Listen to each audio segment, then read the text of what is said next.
सबसे पहले मैं बहुत ज़्यादा शुक्रगुजार हूँ उस पाक ज़ात की जिसने मुझे इस मकाम पर पहुँचाया और मैं आपसे गुफ्तगू कर सकूँ। उसके बाद शुक्रगुजार हूँ most respected person doctor Abdul Qadeer sir की कि उन्होंने मुझे यहाँ पर दावत देकर इतनी हौसला अफजाई की और इतनी मेहमान नवाजी की। मैं डॉक्टर रोशन शेख मुंबई से आई हूँ। तो सबसे पहले मैं आपको ये बताऊँ कि मैं अभी एमडी परसीव कर रही हूँ। एमडी पैथोलॉजी लास्ट ईयर है मेरा, और जैसा कि आप देख रहे हैं कि मैं एक क्रच लेके चल रही हूँ। तो आई एम बायलैटरल एम्प्यूटी। मेरे दो पैर नहीं है, जो राइट पैर है वो अबाउ नहीं है और जो लेफ्ट वन है वो बिलो नहीं है। I am using prosthetic now and I am walking with this crutch. उसके पीछे एक रीज़न है, मैं बाय बर्थ ऐसी नहीं थी। 2008 में जब मैं आपके यहाँ फर्स्ट पीयू बोलते हैं, हमारे मुंबई में 11th स्टैंडर्ड बोलते हैं, जब 11th स्टैंडर्ड में मैं थी तो उस वक्त मैं कॉलेज से घर लौट रही थी और मेरा पहला सेमेस्टर एग्ज़ाम था। मैंने 10th में 92 स्कोर किया था और मुझे बचपन से ख्वाहिश थी कि मैं डॉक्टर बनूं। मेरे जो अब्बू हैं वो वेजिटेबल वेंडर हैं, सब्जी तरकारी बेचते थे। हमारी माली हालत अच्छी नहीं थी और मैं बस डॉक्टर बनकर घर को सपोर्ट करना चाहती थी। और जो मुझ जैसे गरीब तलबा तालबात थे, जो मुझ जैसे गरीब बीमार थे, उनकी खिदमत करने का जज्बा था और अल्लाह से दुआ करती थी कि अल्लाह मुझे उस काबिल बनाना। उस वक्त कुछ ज़राए नहीं थे, आप लोगों की तरह इतने सारे हेल्पिंग हैंड नहीं आते थे हमारे पास, लेकिन बस एक ख्वाब था कि डॉक्टर बनना है। 10th में अच्छा स्कोर किया, साइंस में एडमिशन लिया। 11th क्लास का पहला सेमेस्टर था और मेरा जो कॉलेज था वो घर से काफ़ी दूर था। मुझे लोकल ट्रेन से ट्रैवल करना होता था, मुंबई की लोकल ट्रेन। 7 अक्टूबर 2008 मामूल की तरह ही दिन था। मैं जब पेपर देकर अपने कॉलेज से निकली, मैंने 12 डब्बों की ट्रेन पकड़ी बैंड्रा स्टेशन से। मैं ट्रेन के पहले डब्बे में सवार थी। ट्रेन 12 डब्बों की थी और मेरा जो डेस्टिनेशन स्टेशन था वो जोगेश्वरी था। जोगेश्वरी से पहले एक अंधेरी स्टेशन आता है जो बहुत ओवर क्राउडेड होता है। जब वो स्टेशन आया तो मैंने सोचा कि नेक्स्ट स्टेशन मेरा है, मुझे अपनी सीट से उठ के दरवाजे की तरफ आना चाहिए। ये एक लम्हा था।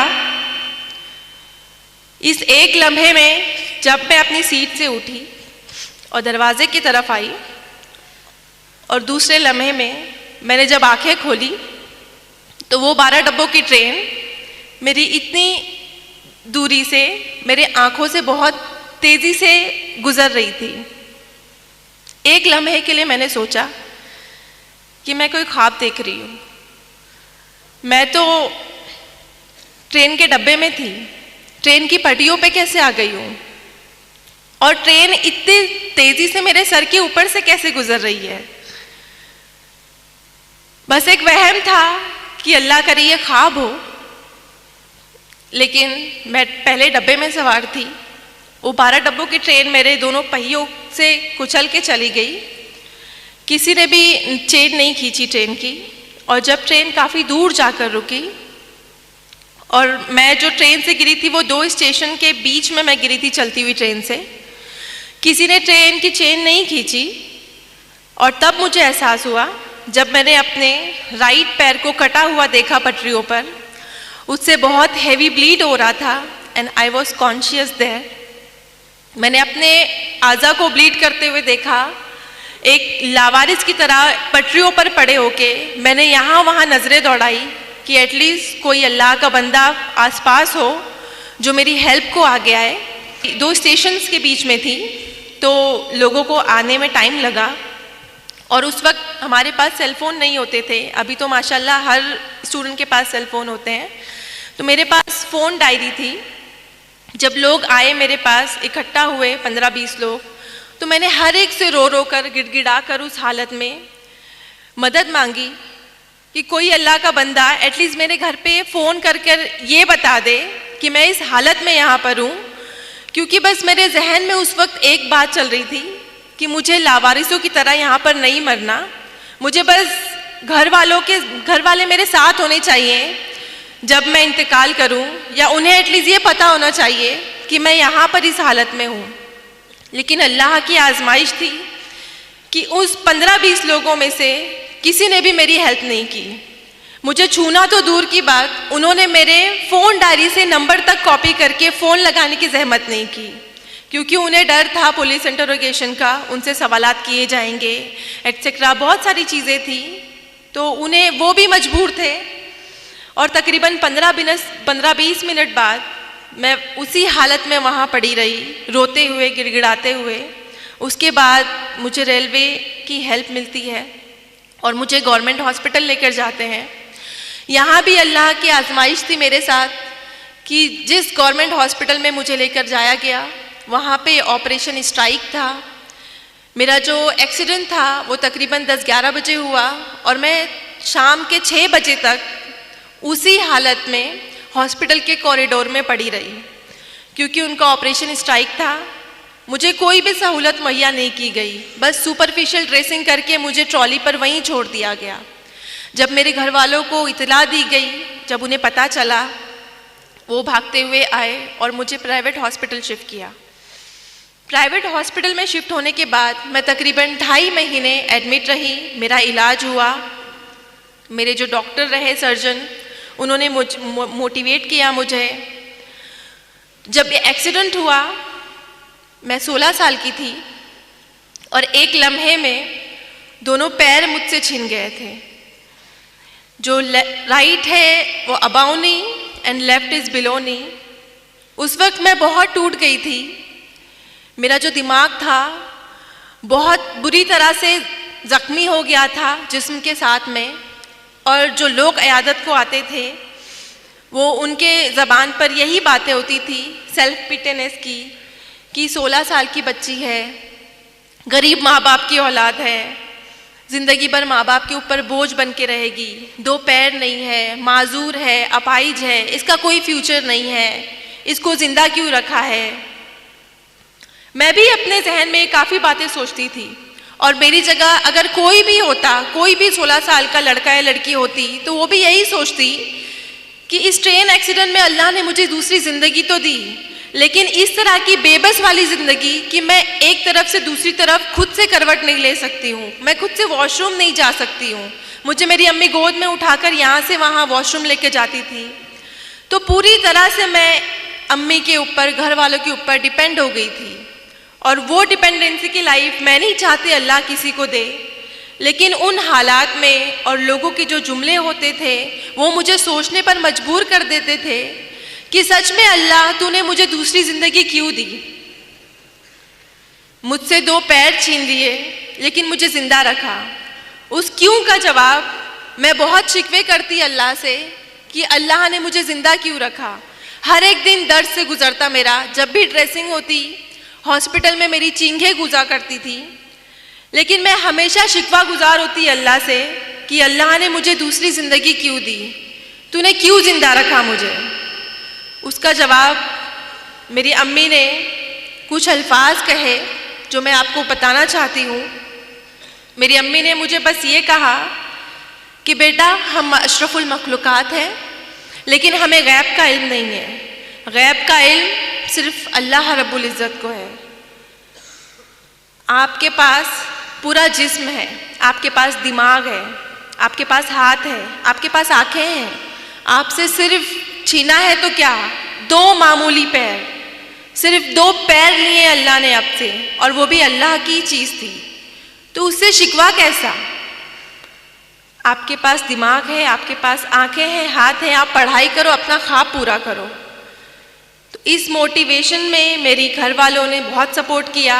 मेरे स्कूल और कॉलेजेस के असातिज़ा ने, मेरे डॉक्टर ने मुझे मोटिवेट किया, और उन्होंने कहा कि आपके 2 पैर नहीं है तो क्या हुआ, आप चल नहीं सकती हैं तो क्या हुआ, आप डॉक्टर बन सकते हो। और इंशाअल्लाह आप एक दिन ऐसे चलोगे प्रोस्थेटिक लेग से कि सामने वाला देखकर आपको अंदाज़ा नहीं लगा पाएगा कि आपके पास 2 पैर नहीं है। उस वक्त मुझे लगता था कि ये सारी तसल्ली वाली बातें हैं, ऐसा कुछ नहीं होता। लेकिन मैंने हिम्मत नहीं हारी। मैंने सोचा कि जब अम्मी कह रही हैं, सारे घर वाले कह रहे हैं कि अल्लाह ने कुछ प्लान किया है मेरे लिए जो मुझे अभी दिखाई नहीं दे रहा, मुझे सिर्फ मुश्किलें नज़र आ रही हैं कि मेरे पास 2 पैर नहीं है, लेकिन उसके आगे का अजर शायद मैं नहीं देख पा रही हूँ, जिसके लिए मुझे मेहनत करनी है। तो मैंने मेहनत स्टार्ट की, मैंने स्टडी की। जिस ईयर में मेरा एक्सीडेंट हुआ था, I was in 11th standard, मैंने वो ईयर स्किप नहीं किया। मैंने व्हील चेयर पे एग्ज़ाम दिया, मैंने 12th कंप्लीट किया और अल्हम्दुलिल्लाह से मैंने फर्स्ट क्लास से 12th क्लियर किया। और फिर उसके बाद एडमिशन के लिए आपको पता है उस ज़माने में, अभी तो नीट है बट हमारे ज़माने में सीटी हुआ करता था। तो कॉमन एंट्रेंस टेस्ट में मैंने all over Maharashtra 3rd rank लिया पीएच कोटे में।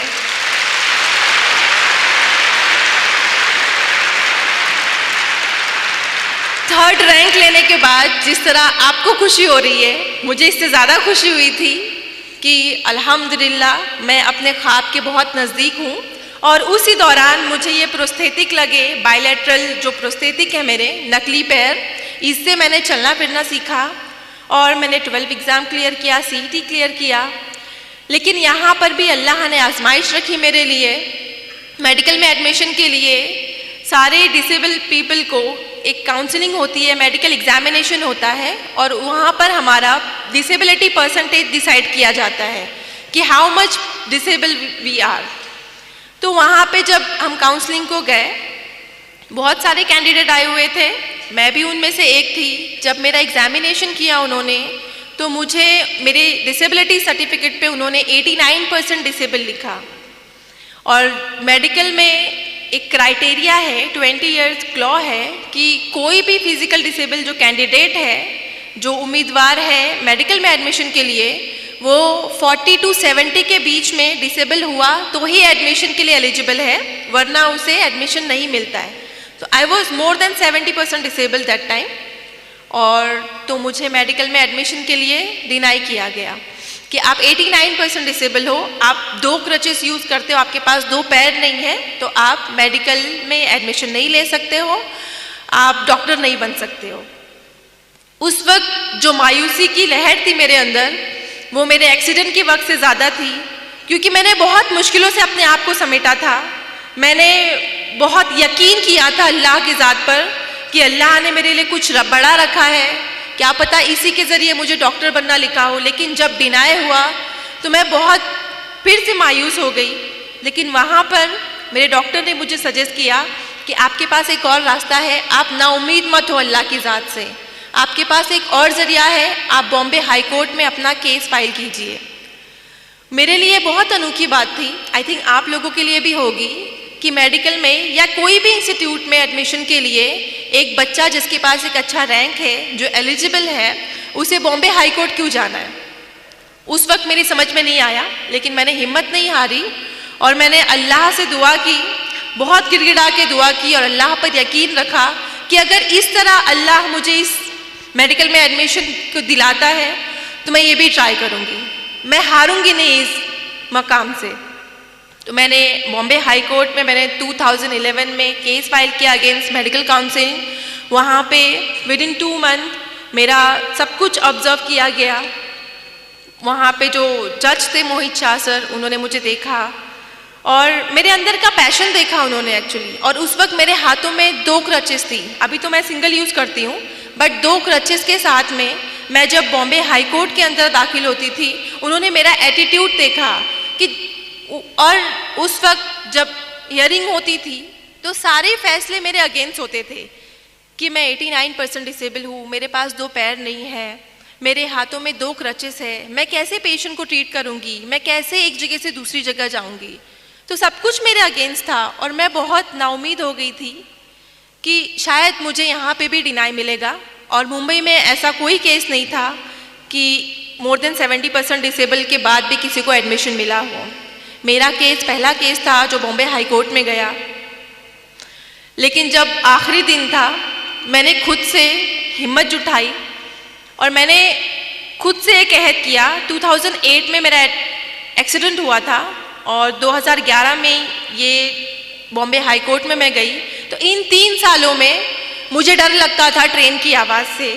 जब भी मैं ट्रेन को देखती तो मुझे खौफ बैठता था, लेकिन मैंने खुद की हिम्मत जमा की और मैंने सोचा कि अगर आज मैंने इस डर को नहीं भगाया ना, मुझे ये प्रूव करना है कि मेरे हाथों में 2 क्रचेस हैं। इस ट्रेन ने मेरे 2 पैर छीने, लेकिन मैं इसी ट्रेन में सवार होकर बॉम्बे हाई कोर्ट जाऊंगी। और लास्ट डे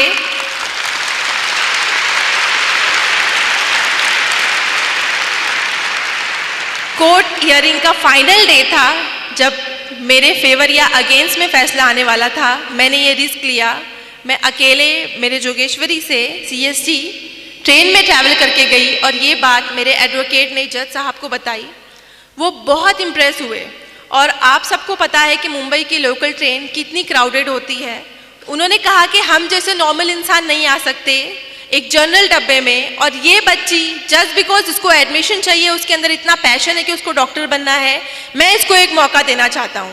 ये बात अल्लाह ने उनके दिल में डाली। मेरे फेवर में फैसला करना उनके लिए बहुत बड़ा रिस्क था, क्योंकि ऐसा कोई केस नहीं था। लेकिन उन्होंने मेरा पैशन देखा, हार्डवर्क देखा, अल्लाह पर यकीन देखा, और उन्होंने अल्हम्दुलिल्लाह मेरे फेवर में जजमेंट दिया। और उसके बाद आप अल्लाह के करिश्मे देखिए कि जहाँ एक तरफ मुझे लगता था कि मुझे मेडिकल में एडमिशन नहीं मिलेगा, और दूसरे दिन ये हुआ कि मेरे फेवर में जजमेंट देने के बाद मुझे इंडिया के टॉप मोस्ट कॉलेज में एडमिशन मिला, सेठ GS medical college and KEM hospital. मैं बहुत ज़्यादा शुक्रगुजार हुई अल्लाह की, और मुझे यकीन हो गया और यकीन पुख्ता हो गया कि अल्लाह ने इतनी आजमाइशें लिखी तो है मेरी ज़िंदगी में, लेकिन मुझे नवाजा क्या, जो मेरी हैसियत भी नहीं थी। मैंने कभी नहीं सोचा था कि मुझे इतने टॉप मोस्ट कॉलेज में एडमिशन मिलेगा, लेकिन मेरे ऊपर एक जिम्मेदारी थी कि मुझ पर भरोसा करके जो चीफ जस्टिस सर ने मेरे फेवर में सबके अगेंस्ट जाकर मेरे हक में फैसला सुनाया था, मुझे उनको सही साबित करना था। और मुझे उन तमाम लोगों को गलत साबित करना था जो अयादत के दौरान आते थे और मुझ पे ताने कस के जाते थे कि ये ज़िंदगी भर माँ बाप के ऊपर बोझ बनकर रहेगी, इसकी लाइफ में कुछ भी प्रोग्रेस नहीं होगा, ये हमेशा बेड रिडन रहेगी। मुझे उन सबको प्रूव करना था कि 89% डिसेबल होने के बाद, 2 पैर नहीं होने के बाद भी एक लड़की, मुस्लिम माशरे से ताल्लुक़ रखने वाली लड़की डॉक्टर बन सकती है। MBBS डॉक्टर बन के मुझे उन लोगों को गलत साबित करना था। 5.5 साल मैंने बहुत तकलीफ़ें उठाई। हमारे लेक्चर हॉल काफ़ी दूर होते थे। हर लेक्चर में मैं 10-15 मिनट लेट पहुंचती। एहसास कमतरी होता मुझे कि मैं लेट पहुंच रही हूँ, मेरा लेक्चर मिस हो रहा है, और 3-3, 4-4 घंटे नॉन स्टॉप खड़े रहना होता था। लेकिन मैंने इन सारी जो नेगेटिव बातें जहन में बनती कि मुझे दर्द हो रहा है, मुझे नहीं करना है, मुझसे नहीं होगा, इन सब को मैंने हटा के एक गोल फोकस किया। जैसा कि सर ने बताया कि अगर आपका गोल, आपने अपने गोल को फोकस किया है तो बाकी की जो नेगेटिविटी है वो आपको कभी भी रुकावट नहीं बनेगी। मैंने हमेशा एक गोल फोकस किया था कि मुझे MBBS करके लोगों को जवाब देना है, और मेरे जैसे जो जितने भी कैंडिडेट होंगे, जिनको भी डिनाई होता होगा या जो भी मायूस हो जाते होंगे, उनके लिए नई राह खोलनी है। मेरा एक मकसद था। तो मैंने 5.5 साल कड़ी मेहनत की, अल्लाह से दुआ की, और अल्लाह पर यकीन रखने का फल मिला।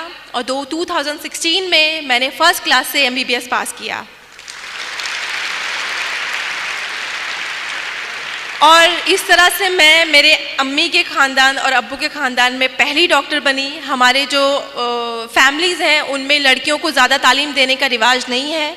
मेरे जो अम्मी अब्बू हैं, सारे ख़ानदान के अगेंस्ट जाकर हम 3 बहनों को आला तालीम दिलाए। मैं बहुत थैंकफुल हूँ अपने पेरेंट की कि उन्होंने इतना बड़ा रिस्क लिया कि हम 3 बहनों को इतनी आला तालीम दी। बहुत ताने सहे उन्होंने, लेकिन उनकी भी जिद थी कि नहीं, हम बेटियों को पढ़ाएंगे। और MBBS कंप्लीट किया जब मैंने, तो मैंने सोचा कि MBBS तक जर्नी नहीं रखनी है, मुझे मास्टर डिग्री करनी है। और मैंने नीट PG दी। नीट PG में भी अल्हम्दुलिल्लाह से मैंने 3rd रैंक हासिल किया ऑल ओवर महाराष्ट्र इन PH कोटा। और यहाँ तो मैं बहुत ज़्यादा ओवर कॉन्फिडेंट थी कि after passing first class in MBBS and securing 3rd rank in PG NEET मुझे ईजिली एडमिशन मिल जाएगा। लेकिन यहाँ अल्लाह ने वापस आजमाइश रखी मेरे लिए कि डिस्पाइट ऑफ दिस थिंग कि मैं पास हूँ MBBS में, मैंने 3rd रैंक लिया है, मुझे फिर से डिनाई मिलता है कि आप डिसेबल हो, हमारे पास लॉ है, we can't go against law. 20 year law है, 40 to 70% डिसेबल लोग नहीं हम एडमिशन दे सकते, सॉरी मैम हम आपको एडमिशन नहीं दे सकते। तो इस वक्त मेरे पास सिर्फ 2 दिन थे, बिकॉज ऑनलाइन एडमिशन होते हैं। अब उन 2 दिनों में हाई कोर्ट का प्रोसीजर करना नामुमकिन बात थी, लेकिन मैंने हिम्मत नहीं हारी। मैंने कुछ ना कुछ सोचा और दुआ की अल्लाह से कि अल्लाह तेरी ही ज़ात है जो मुश्किलों को आजमाइशें हमारे ऊपर डालती है, और तेरी ही ज़ात है जो इसको हल करने का हमारे अंदर जज्बा भी देती है, रास्ते भी खोलती है। बस तू एक रास्ता मुझे अता कर दे। आप यकीन नहीं करेंगे, ये जो पुराना कानून है 20 साल इंडिया की कॉन्स्टिट्यूशन में, अल्लाह की गैबी मदद जो बोलते हैं, मैंने सिर्फ कहानियों में सुना था कि अल्लाह गैब से मदद करते हैं, लेकिन मेरी ज़िंदगी में ऐसे कई बार हुआ कि गैबी तरह से मुझे एक मेंबर ऑफ पार्लियामेंट ने मेरे सपोर्ट में आए। उन्होंने मुझसे पूछा कि बेटा क्या है, मैंने जस्ट उनको ऐसे ही बताया कि सर मेरा नीट PG में मैंने इतना एग्ज़ाम स्कोर किया है, मुझे एडमिशन के लिए डिनाई किया जा रहा है and I have only 2 days। उन्होंने कहा डोंट वरी, मैं खुद दिल्ली जाता हूँ अभी फ्लाइट लेके। और आप यकीन नहीं करेंगे कि दिल्ली में वो गए और उस वक्त JP नड्डा सर थे सेंट्रल हेल्थ मिनिस्टर, उनके सामने मेरा एप्लीकेशन रखा और 2 दिन में इंडिया का 20 साल पुराना कानून चेंज हो गया।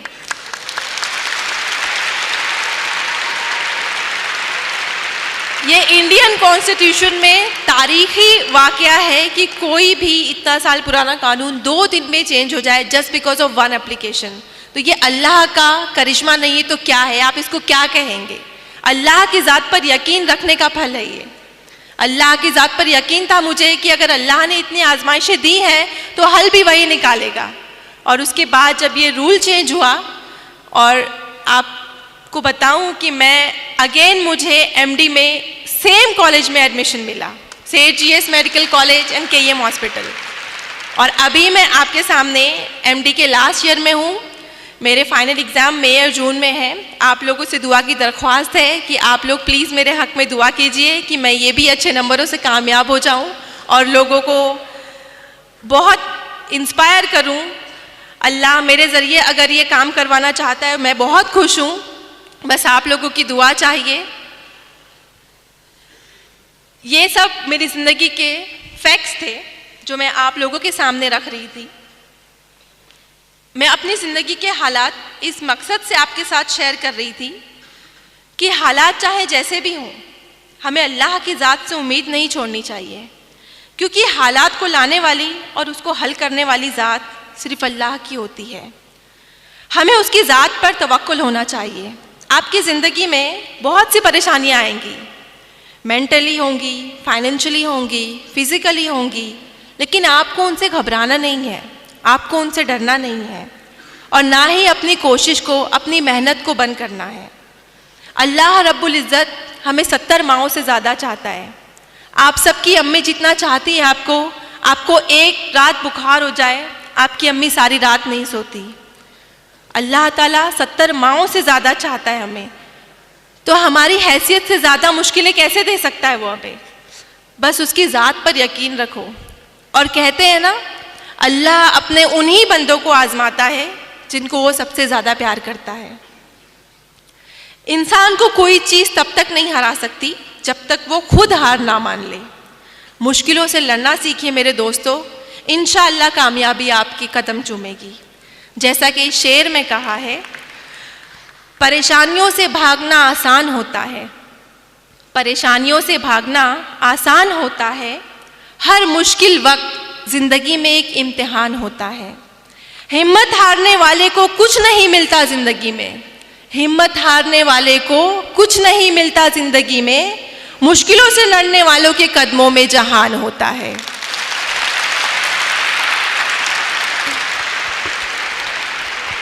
मैं अपनी बहनों और अगर उनके वालिदैन यहाँ हैं तो उनसे तहे दिल से गुजारिश करना चाहूँगी कि आप लोग तालीम के मैदान में आगे आएँ, क्योंकि बच्चे की पहली दर्जगाह स्कूल माँ की गोद होती है। हम नस्लों की तामीर, उनसे नस्लों की तामीर स्टार्ट होती है। कहते हैं अगर एक मर्द तालीम याफ्ता एजुकेटेड हो तो इससे एक मुआशरे को बेनिफिट मिलता है, एक मुआशरा मुस्तफ़ीज़ होता है। लेकिन अगर एक औरत एजुकेटेड और तालीम याफ्ता हो तो उससे आने वाली नस्लें मुस्तफ़ीज़ होती हैं। आप हमारी नस्लों की अमीन हैं। अगर आपने तालीम हासिल की तो हमारी आगे आने वाली जनरेशन तालीम याफ्ता होगी। हमें बहुत ज़रूरत है आपके तालीम याफ्ता होने की। मैं यहाँ पे अगर पेरेंट्स आए तो उनको बहुत तहे दिल से गुजारिश करना चाहूँगी कि हमारी बहनें तालीम के मैदान में बहुत आगे हैं, उन्हें बहुत शौक़ है पढ़ने का। आप लोग प्लीज़ उनकी तालीम आधे अधूरे में ना छुड़वाएं, उन्हें आला तालीम हासिल करने दें और अपने मुल्क का, अपने कौम का नाम रोशन करने दें। एक शेर मैं अपनी बहनों के लिए पेश करना चाहूँगी।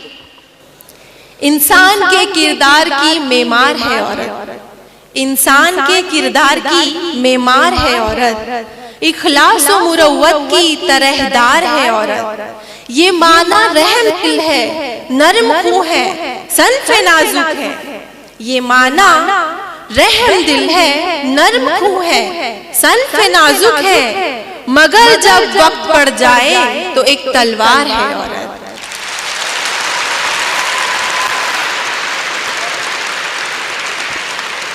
यहाँ पर आने वाले तमाम स्टूडेंट से मैं फिर से रिक्वेस्ट करना चाहूँगी कि आप सबको इतना बेहतर शाहीन इंस्टीट्यूट मिला है, डॉक्टर अब्दुल कदीर सर की सरपरस्ती मिली है। आप सब बहुत ज़्यादा खुश नसीब है। बिलीव मी, जब मैंने अपना नीट पीजी क्लियर किया, जब मैंने अपनी नीट की पे तैयारी की, हमारे पास ऐसा कुछ नहीं था। मेरे पास सिर्फ बुक्स थी और उस बुक से मैंने पढ़ाई की। मेरे पास इतनी गाइडेंस नहीं थी, इतने अच्छे टीचर्स नहीं थे, अब्दुल कदीर सर नहीं थे, शाहीन इंस्टीट्यूट नहीं था। आप लोग खुद को बहुत लकी समझो। अल्हम्दुलिल्लाह, माशाअल्लाह, आप लोग बहुत ज़्यादा लकी हो कि आपको यहाँ पे इन्वायरमेंट मिल रहा है। अब्दुल कदीर सर मिले हैं आपको। उन्होंने इस प्रेस्टीजियस इंस्टीट्यूट में उनके पास इतनी सारी कुर्बानियाँ दी हैं, कोशिशें की हैं और इसे इस मकाम पर पहुँचाया है। आप सबको पता होगा 1989 में सर ने यहाँ पे स्टार्ट किया 17 बच्चों से और आज अल्हम्दुलिल्लाह अल्लाह ने इतने सारे बच्चे नवाजे उनको। एक बार तालियां होनी चाहिए अब्दुल कदीर सर के लिए। सर आज इस मकाम पर किस तरह पहुँचे आपने कभी सोचा होगा? बिकॉज उनके दिल में कौम के लिए, मुल्क के लिए जज्बा था कि उन्हें कुछ करना है। आप लोगों से, आप लोगों को पढ़ाकर उन्हें क्या मिल रहा है? कोई बेनिफिट नहीं दे रहे हैं आप उनको, लेकिन एक जज्बा है कि मेरी कौम आगे बढ़े, मेरा मुल्क आगे बढ़े। और उस जज्बे को लेकर सर ने कोशिश की, दिन रात कोशिश की, ज़ीरो से लेकर आज इतना बड़ा मकाम किया सर ने। और आज सर उस मकाम पर है कि आप लोगों के लिए और करोड़ों लोगों के लिए एक इंस्पिरेशन बन गए हैं। तो एक से शेर मैं सर के लिए कहना चाहूँगी। तारीख हो राहें तो नई राह दिखाएं। तारीख मतलब आपको पता है, अगर अंधेरा, तारीख हो राहें तो नई राह दिखाएं, सोई हुई कौमों में ये हिम्मत को जगाएं। रहबर भी ये, हमदम भी ये, गमखार हमारे, अब्दुल कदीर सर ये बच्चों के हैं मेमार हमारे।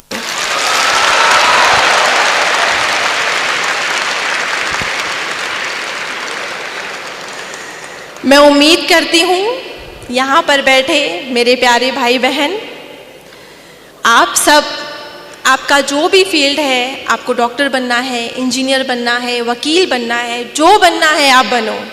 आप सब अपनी फील्ड में बेहतरीन दर्जे से कामयाब होने की कोशिश करेंगे और शाहीन इंस्टीट्यूट के साथ साथ हमारे मुल्क का नाम भी रोशन करेंगे।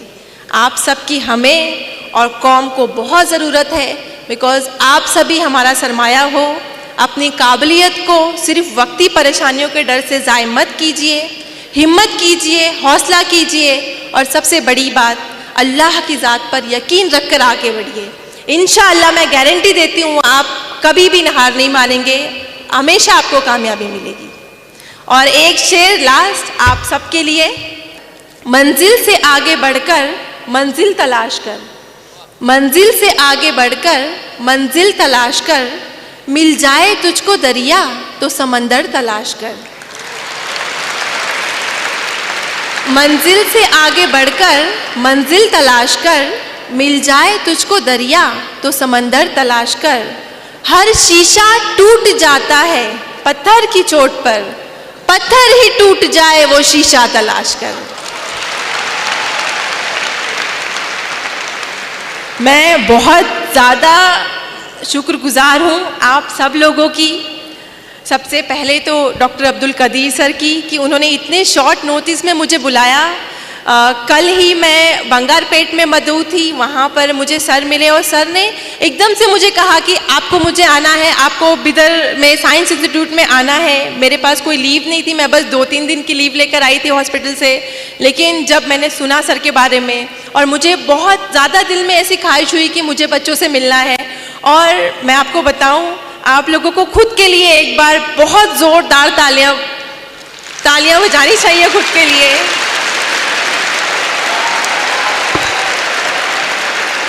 इतना ज़्यादा तहम्मुल से, जबकि इतनी ज़्यादा तादाद है यहाँ पर माशाल्लाह, लड़कियों की भी लड़कों की भी। मैंने इतनी ज़्यादा लड़के ना, मैं कम से कम मोर देन 100 फंक्शन में गई हूँ, बट लड़कों की इतनी ज़्यादा तादाद मैंने कहीं नहीं देखी तालीम के फंक्शन में। तो लड़कों के लिए एक बार ताली होनी चाहिए। अल्लाह से दुआ है मेरी कि अल्लाह आप सबको कामयाब करे। स्पेशली हमारी लड़कियां तो माशाल्लाह से हमेशा से आगे रही हैं पढ़ाई में। हमारे यहाँ लड़के थोड़ा सा कमज़ोर होते हैं, तो मैं अपने भाइयों से बहुत प्यार से रिक्वेस्ट करूँगी कि आप लोग प्लीज़ आला तालीम हासिल करें। अगर हमारे पास तालीम का हथियार होगा तो ही हम ऊंची पोस्ट पर पहुँचेंगे, उस ओहदे पे पहुँचेंगे जहाँ पर हम अपनी कौम को इंसाफ दिलाएं, अपने मुल्क को तरक्की की राह पर ले जाएं।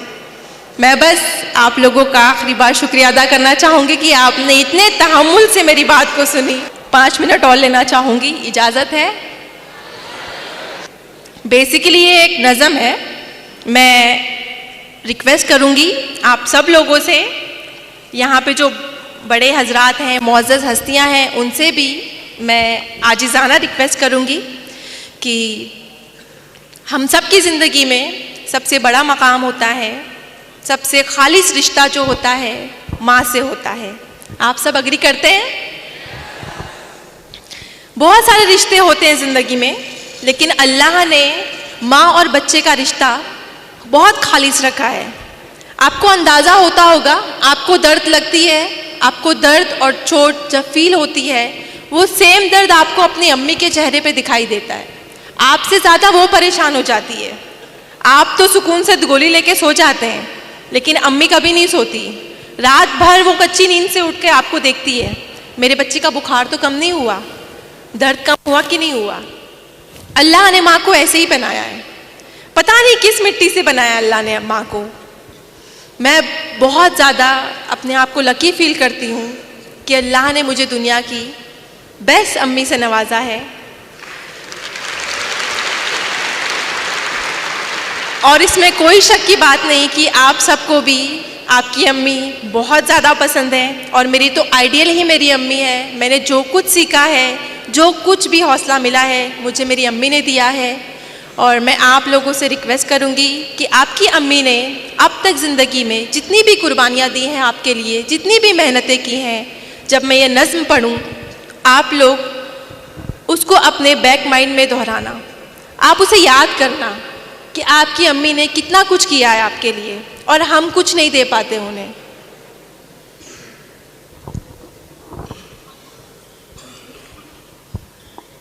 ऐ मेरी माँ तेरी चाहत को मेरे दिल का सलाम। और ये नज़्म सिर्फ मेरी अम्मी के लिए नहीं, आप सबकी अम्मी को डेडिकेट करूंगी।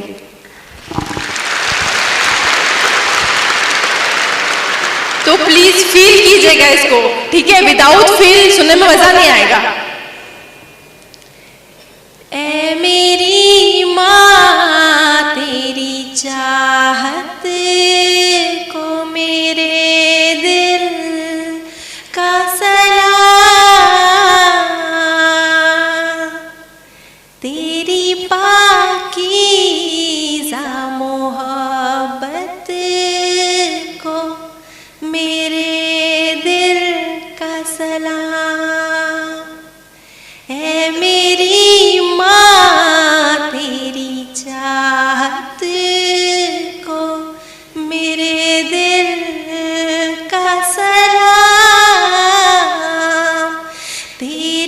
पाकीज़ा मोहब्बत को मेरे दिल का सलाम। तेरे एहसान का बदला ना चुका पाएंगे, तेरे एहसान को हरगिज़ ना गिना पाएंगे। तेरी अज़मत का पता ना लगा पाएंगे, तेरी हर एक इनायत को मोहब्बत को सलाम। ऐ मेरी माँ तेरी चाहत को मेरे दिल का सलाम। तेरी पाकीज़ा मोहब्बत को मेरे दिल का सलाम। मेरे ज़ख्मों